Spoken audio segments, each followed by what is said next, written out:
Halo rekan-rekan, sekarang kita akan bahas mengenai standar library dari C dan juga struktur pemrograman C. Standar library dari C dapat kita lihat ketika saat kita memprogram, kita mendefinisikannya dengan statement include.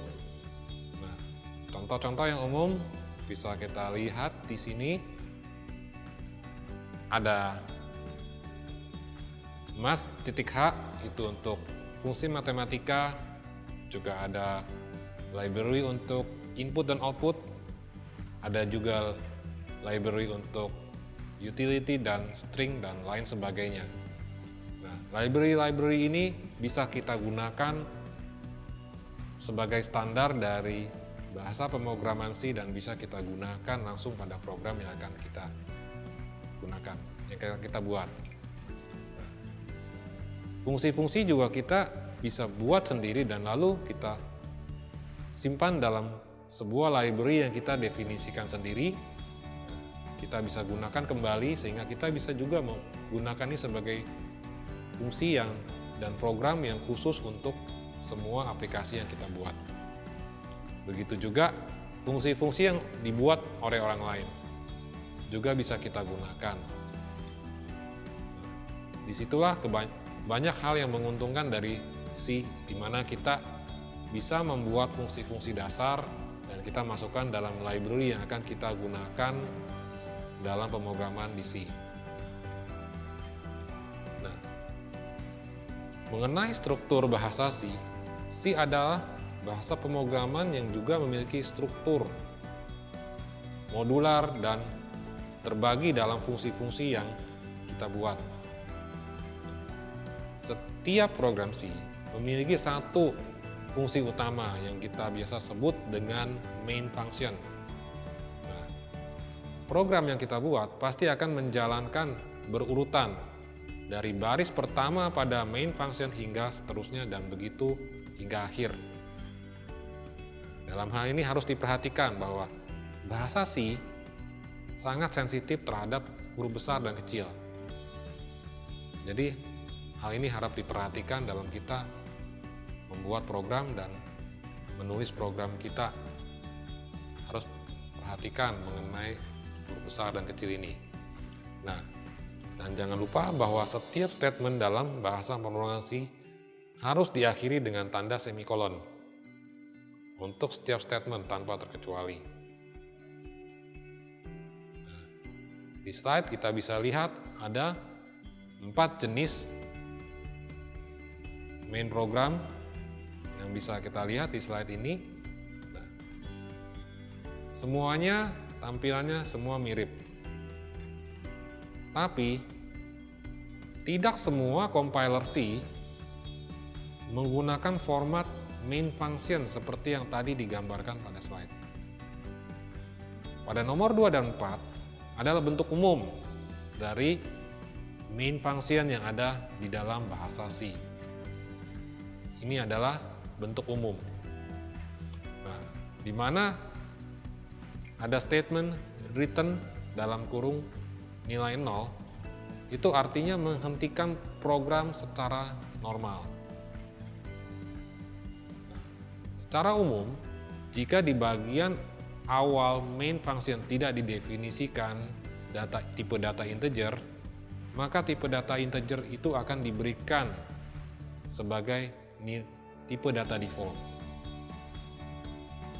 Nah, pada contoh yang nomor 3 dan 4 itu memiliki arti yang sama. Di mana di nomor 3 ada statement juga return 0 di contoh yang keempat juga ada statement return 0. Nah, pada contoh-contoh tersebut, seperti kita lihat, di nomor 2 dan 4, pada compiler Turbo C 2.0 atau yang dengan versi DOS, atau pada Visual C++ di Windows, kedua statement contoh di sini, main function yang kita lihat di sini, itu dapat dikompil dengan berhasil dan tidak ada peringatan. Tetapi kalau kita buat seperti di nomor 1 dan nomor 3, compile akan berhasil, tapi dengan peringatan. Nah, di sini saya bisa tunjukkan bagaimana perbedaan antara tiap-tiap compiler dalam mengcompile bahasa C yang kita buat. Seperti pada contoh slide di sini, akan terlihat jika kita menggunakan pemrograman C Turbo C 2.0, coding yang kita lihat ini akan menghasilkan pesan kesalahan, di mana fungsi ini, printf, itu belum didefinisikan pada library. Nah, untuk itu, fungsi printf ini perlu dideklarasikan dalam statement include, dan kita akan memanggil library stdio.h sebagai awal dari bagian program, sehingga dari situ komputer tahu bahwa fungsi printf dapat dicari di dalam library stdio.h. Itulah sebabnya mengapa directive include itu harus ditulis di bagian awal dari program. Karena pada saat program mulai dijalankan, program akan melihat library apa saja yang perlu dipanggil melalui statement include. Sehingga pada saat ada fungsi yang dipanggil, komputer sudah tahu apa yang perlu dijalankan.